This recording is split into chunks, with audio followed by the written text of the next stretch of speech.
Namaste, I'm Jeevan Dr. Sapna Gehlot and my session is on national power and its elements. Now, national resources are indeed gift of nature of established utility. Morgenthau divided natural resources into two parts, the raw material and the food. Raw material are divided into three categories: minerals, natural products and animal products.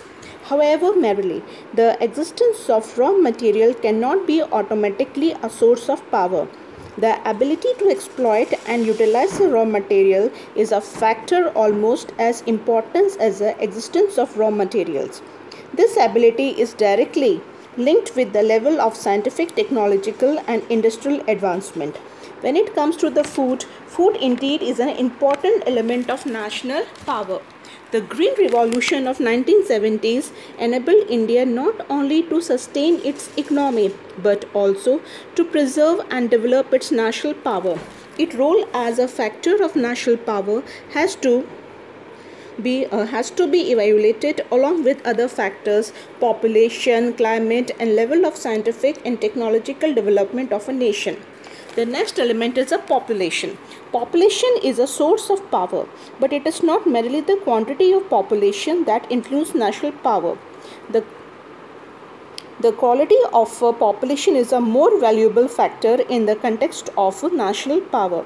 The next element is economic development and industrial capacity. Economic power is a vitally important part of national power of a nation because it is like the means of more military power and the basis for welfare, prosperity and development of its people. The economic factor is intimately linked up with the industrial capacity of a nation. The modern warfare has made industrial capacity a significant factor of military power of a nation. Thus, economic development and industrial capacity are important element of national power. The next it comes to the technology. Technology is the application of science for promoting human welfare. Progress in engineering and industrial production is directly related to the nature and level of technology. It has been the technology ability that has largely contributed to the prosperity and power of the developed countries. The level of technological advancement determines the power status of a nation. A nation backed by highly developed and advanced technology alone can be recognized as a developed nation. The USA and other developed countries are technologically advanced nations, and this factor has been a major source of their power.